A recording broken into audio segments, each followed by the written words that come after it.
back to another exciting interview to inspire women business owners. I have somebody super cool here with me today.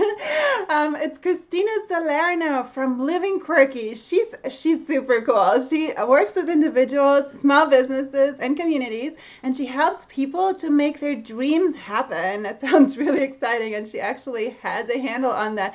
She's all about possibility and teaches people how to have the right mindset, how to zen yourself, how to not stand in your own way, and she has some really cool hands-on tips on that. Welcome, Christina. I'm so excited to have you. Hello. I'm so excited to be here. Thank you for your time. So what we're going to talk about today, we're going to do 3 power tips on how small business owners and girl power entrepreneurs, how we can have the right mindset to succeed, and how we can go from dreaming big to possibility. Before we dive into that, though, I want to give you a word. Can you say a little bit more about what you do so people can have a bit of a background of who you are and your business? Yeah. Well, I used to be a professional rock star, and so I literally took the path less traveled and still ended up sick, and my life just kind of wasn't what I wanted. I was still following oh, I should do this if I want to be a singer. Oh, I should do this. And basically my body got an autoimmune disease, and I was at war with myself. Yeah. And so I kind of had this meltdown, and started to figure out, okay, how can I create a life that will help me to thrive? And really started to learn more about myself and what I need.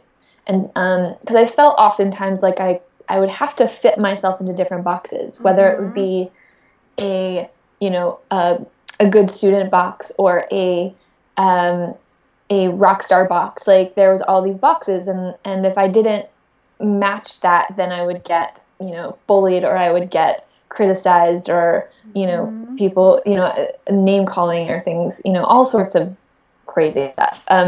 So I had squashed myself and molded myself and packaged myself, and I just couldn't do it anymore. And so I've tried a bajillion different things. My story is literally, there's so many things that I've done. And I started to look at, okay, I'm all of these things. I'm not one of these things. That was the other thing. I was I've got so many parts. How do I how do I embrace all these parts? I felt like I was cutting off limbs whenever I was choosing just one of them. I said, okay, so all of these parts are in me. So what's the common thread? And it was oh, I always do things my own version. I always come up with my own way to do that certain thing. It's kind of, offbeat, kind of quirky. Oh, what if I start talking about that? Yeah, so that's really cool. I started a blog called Living Quirky, and that was, just over 2 years ago. And then I was what would happen if we came together? And so I started hosting events, and hey, people started asking me questions, and when we had conversations, amazing things happened. And I'm oh my God, that's kind of coaching. I thought I'd never be a coach, but oh, look at this. I love it. And now I'm starting to create really fun games. I'm still coming up with the name, but I'm temporarily calling it the Quirk Game. And I've been, I just did it at a board game night last night that I hosted, and people loved it. They were doing it for over an hour, asking each other questions and appreciating each other. It was amazing, and just kind of add a lot of fun to self-development kind of fundamentals, and creating a really safe and accepting place, no matter where it is or what I'm doing, whether it's one-on-one or in a group. That is so cool. And I saw you have some kind of a game on your website as well. I encourage everybody to go check it out. It's I always wanted to start playing with it, but I'm no, I gotta go. Yeah, it's a quiz. Yeah. Called Unlock Your Quirk Power. Yeah, that's so cool. So can you tell a little bit, an example, for you work with communities, but also individuals, and some of them are business owners. So how does this tie into a business? How can you help business people? Yeah. So it's funny because I work with a lot of different people around a range of issues. And the thing about me is I've had this plethora of experiences, and basically I've been an entrepreneur since I was 16. Wow. And so I have a lot of experience in the creation process. And a lot of times people think about creativity as, oh, I need to be an artist or I need to be a painter or whatever.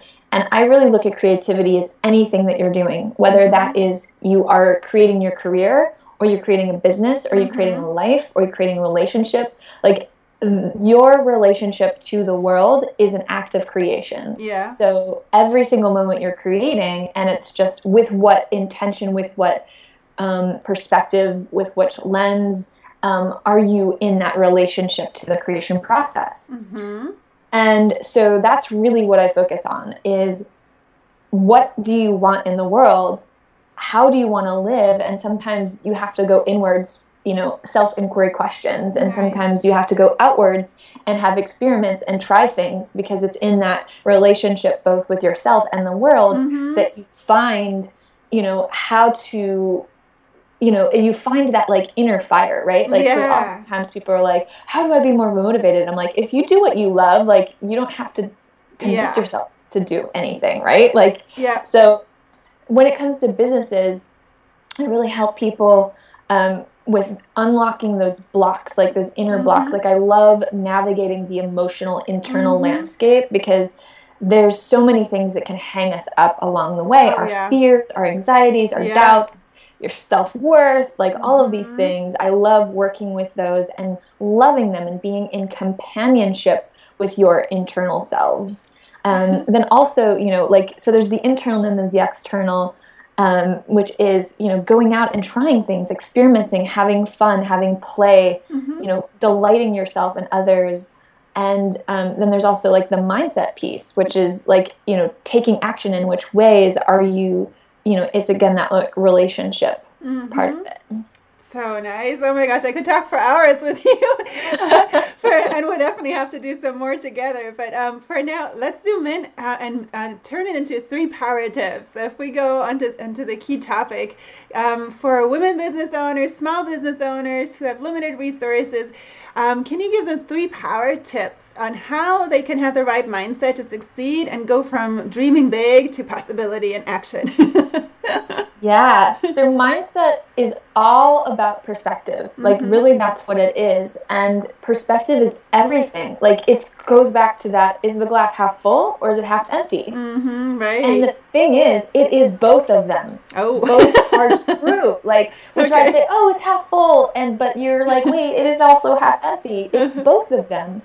And so it's making space for both of them. So everything around mindset is all about perspective and shifting your perspective. So I have like a ton of tools, but here are my top 3. Okay. So one of them I've shared with you is the what if game. Okay. And I love this because our brains love answering questions. They love to find solutions. So when you pose it as a question, then your brain is like, oh, how can I solve this, right? You know, so the what if game is coming up with answering that question of what if with all the things that might be possible that you would want, right? So whatever you fill in the blank with, that's what's you're going to try to create. So what if, oh, like I get to do a retreat on an island. What if, right? And I just did that. So what if you get to think big? Like what if I could have masterminding sessions in the water? What if, what if, you know, like you get to think about creatively of like, what might the world be like if you could say, oh, what if I get to work with only the people that I'm so in love with, that I just am so inspired by, you know, thinking about what if, you just keep going and like, you know, so that's the what if game. That's awesome. Then there's also the should shimmy. So make it into a music thing. I love it. So oftentimes we hear a lot of shoulds, like, oh, I should do one-on-one sessions that look like this, and I do a breakout session, and then I, you know, do a sales pitch, and like we have all these shoulds, and it's great as a starting point because sometimes we don't really know where to start. But then we can oftentimes be trapped in one-itis, right? Like, oh, this is the one way to do it. And it's like an either-or situation. So the should shimmy is kind of like shaking it up, of being like, there's more than one way to do it. So when you hear a should of like, oh, I should be doing more, or I should be doing, I should be more creative, right? Like coming up with alternate paths. So taking, for instance, like I should be doing more, you can say, okay, so what if there's another way to do that? You can say, oh, like, what if I could do more with less? What if I could do less and it would be more impactful? What if the things that I'm doing were enough? And so you get to come up with like, shimmy the little should, right? And think about outside of that one way. So that's the should. Nice. And then the zoom creation is about zooming out your lens and zooming it back in. Yeah. Because oftentimes we can either get very narrow or we can get too big. So you can be like, if you're too big, if you're too expansive, it can feel overwhelming. It can feel disjointed. It can feel, oh my gosh, there's so many possibilities. I don't know where to go. Yeah. So that's it. Ooh, maybe I need to zoom in the lens a little bit and like narrow it, putting on that like zoom focus lens, right? Yeah. But if you're too narrow, if you're too focused, you're like, oh, like this is not working. I'm stuck. I'm blocked. This is, you're just kind of feel trapped or squashed. Then you need to zoom out the lens so that you can find more possibilities and try more things and experiment with things. So that's kind of like zooming in and zooming out the lens. That's cool. How do you do that? Is it also with the what if game kind of to just like help you think outside the box and just kind of listen to yourself when you feel trapped or when you feel lost, and then you kind of play the what if and kind of adjust? Or how do you do that? Well, first of all, you have to be aware, right? Like you have to be aware that this is happening. Even. Yeah. So I build in a lot of points in my day and in my week and in my month where I'm doing check-ins with myself and my business, because oftentimes we're just like going, and that's where we like steamroll over the issues, or we steamroll over our desires, we steamroll over something because we're just going go mode. So building in those check-ins, those pauses, so we can say, hey, what's going on? Like, how am I feeling? How's the business feeling? Is this still in alignment?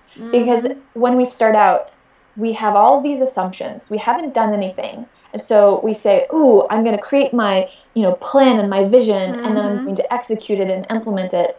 And then what happens over time is we're still moving based on those assumptions. And we haven't stopped and decided whether or not it is still true. That's a good point. Yeah. So we have to build in those check-ins so that you can say, hey, is this still working? Like, is this still what I want? Is this still the plan even that I want to keep moving forward with? That's really cool. I love that, because a lot of times I'm just thinking about, setting the goals at the beginning of the year and then setting the monthly goals and like seeing if you're on track. But like this whole questioning thing, if they even are the right goals that I still want, like I didn't even think about that. That's really, that's smart. And things do evolve. Great. Yeah. How do you do it? Was meditating, or you just like take breaks and like go outside for a walk or something? Or how do you check in with yourself? all of the above. And it can be something more in depth. Like I might usually have like a designated time where I like really look at all of my strategy pieces and of the month, and I'm constantly reassessing things and pivoting and adjusting, like reprioritizing, like and also during the day I have a morning intention that I set, and then I also have a nightly ritual where I like look back at, hey, how did the day go? But the other thing I do is I have a midday check-in. Oh, wow. Because we set an intention in the morning, and then by the end we say, hey, how did it go? But then the day's already gone. Yeah, right. And it can be something really simple, like, oh, when I'm eating lunch, I'm going to like breathe and I'm going to be like, hi, Christina, like, how's it going? How are you feeling? Like, how's your attention today? Is that still on track? So it gives an opportunity to make an adjustment, like really fast, right? Then you haven't lost the day. There's fascinating research by the HeartMath Institute where they were showing emotional evoking images and non-emotional evoking images, and they had people hooked up to like heart monitors and measuring their physiological sensations. And they found more times than coincidence people were responding physically before seeing the emotional invoking images. And what that proved was intuition. It also proved like emotions come from our bodies and not from our conscious, like cognitive minds. That there's so much that our nervous systems are taking in always that we have no consciousness of. That's why like subconscious stuff is so like, you know, it can just like totally like, you know, enter into our decisions unknowingly. Yes. And you can also tap that and use that information. So when you have those gut feelings, when you have that intuition, that can be like a wealth of, you know, data that's beyond that logical mind, right? That is so fascinating. I would love to talk with you forever. This is so cool. Yeah, and I love how you said that everything is interconnected. And I feel sometimes too like that sometimes I'm stressed out and you feel it in your stomach or something, and then when you meditate you feel better. So everything you're saying is so important and useful to really help us to not stand in our own way and get locked into whatever is holding us up, whatever the voices are, or you know, not feeling we're doing enough or whatever it is. So thank you so much for sharing these awesome tips. Yeah, you're welcome. Thanks. So woman to woman, a small tip. Do you have one main tip that you would give to other women entrepreneurs who are just starting out? Something that power tip. So I have a lot of tips in general, but specifically for a woman, I read the book Lean In. And nice. There was one thing that really stuck out to me that I had never experienced, but she was talking about how women oftentimes, they will try to learn it before they can say that they can do it, right? Like versus men, she found that men will agree to something. They'll say, I can do that, and then they'll figure it out. And I realized like somehow naturally I'd always been like a man in that way and kind of just said, all right, like let's figure this out and go do it. And I didn't realize that was like such a woman specific hang up. And I've kind of noticed it now that she's mentioned that. And I feel like that's such an important thing, is that oftentimes, like, you know, in life, we've done everything at some point that we didn't know how to do. And because we were born not knowing, right? And we had support, we had mentors, of course, we had parents, we had all sorts of teachers. But the thing is that you have the capability to figure anything out. Like, you can do anything. It's just a matter of believing in yourself and making that leap, making the experiment, making it, saying, you know what, like, I may not know how to do this, but I trust myself, I trust my abilities, I have done all of these amazing things, and I can figure this out. And if not, like, I'm not alone in the world. Right? And so I think that's my tip. That is so good. So reading the book and then kind of really kind of taking a leap of faith when we get cool challenges where we doubt ourselves. That is so good. I wish I would have thought of that years back. I was actually have a small example where I should have done that. I was at a trade show in Germany, touring the trade show as an illustrator, looking for companies to partner with and do illustrations for. And on the last day, the last company that I saw was really cool. They were doing all these handbags, and that they all had these cool illustrations on them. And I started talking with the guys, and they were all ready to leave, whatever. But they kind of got interested in what I was saying, and they were like, yeah, you have cool stuff. And like, well, we're actually looking for illustrators who would also design handbags. Can you do that? And I was like, I've never done that before. No, I just illustrate. And that's what I did. And then afterward, I beat myself up. I'm like, oh, I tried to fix it. I went home. I emailed them. I even did sketches of handbags. I'm like, I can do this. Why did I say no? Blah, blah, blah. So, but they never got back to me. So I kind of lost the opportunity. And it's okay. It was a learning experience. But it validates your point, how important it is to believe in ourselves and just kind of before we say no, just like really listen to our instinct, I guess, and just say like, do I want to do this? Am I excited? Then I will figure it out. Yes. So yeah, thank you. Great tip. Awesome. Cool. So how can we help you to give the ball back to you? So I want to give a quick spotlight on you. What exciting things are you working on these days? What should we look out for from you? Well, for the last like almost 2 years now, I've been doing some behind the scenes coaching, and I hadn't really had any kind of like, it's usually been via referral or invitation. So I've been working behind the scenes on collecting like all of these amazing testimonials and kind of like finding language around what it is that I do, because it's kind of hard to explain. It's like very experiential. Yeah. And so I've been working on kind of, there's living quirky, and then there's also like me of like what I do. And so I'm kind of trying to come up with language and a visual representation. I'm also used to be a web designer. So I'm doing my website. Such a great skill.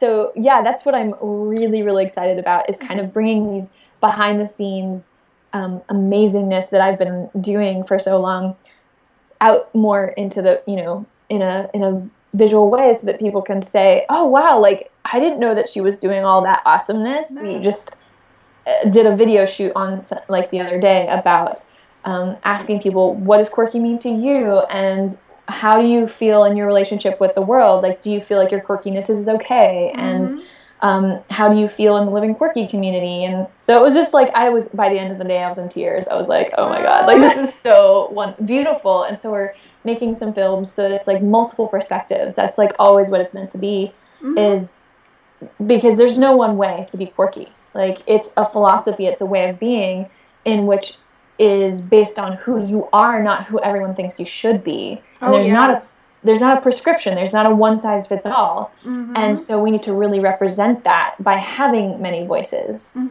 Yes, so that's, as I do that, I'm starting to say, okay, so what then is like my voice, my brand, and what's the overall story in relationship from me to living quirky of something that I created. Interesting. Maybe we can continue the conversation separately. I'd love to help you with that and connect you to some people I know, because I feel like, maybe if I can help you, I will. That sounds very exciting. Cool branding challenges are always awesome. Yeah. Tell me, what's your big dream in 3 years? Where do you see yourself? Do you have anything big that you're like, woo, working towards? So I have stopped doing like long-term planning. Okay. Like, because I used to do that, and I realized how much I don't have a clue. Right? Like I was talking about those assumptions. Like, that is something that I just found to be so true. Like, I used to say I would never live in New York City, and I used to say I would never be a coach. Yeah. I am both of those things now. Yeah. So I plan like about 3 months in advance. Okay. As I'm starting to build more people on my team, I'm starting to plan a little bit more long-term, just out of necessity. But I'm very like in the moment, very intuitive, always listening to the energy, always listening to like what's really going on. So I'm very in the moment. That is really cool. I love it too. It's so interesting how everybody has different perspectives and how we do things. Thank you so much for sharing that. Is there something we can do to help you along the way? Like give back, like follow you online? How can we help you? Yeah, I mean, so one of the things I love is connecting with people. And I'm always looking for amazing humans. Like, so and I also love hearing what resonates with people, because that's how I know, oh, I can keep talking about this. And so if you have anything that you loved, that I talked about, please send me an email. Either at, ChristinaSalerno.com is going to be coming out, or livingquirky.com has a contact form. So either of those locations, I'd love to connect with you, like via email, sign up for my newsletter, my Quirk Juice letters. So yeah, that's really what I'm looking for. Is just like connecting with awesome Okay, people. cool. I'm sure you'll hear from some people because I love what you're doing and I can't wait to stay in touch with you. Okay, you ladies, like I'm going to share the links below where you can connect with Christina. And if you're not on my newsletter yet, there's that link below as well. I hope that you guys stay in touch for more awesome inspirations along the way. And thank you again so much, Christina, for joining me today. Yay! Bye, everyone.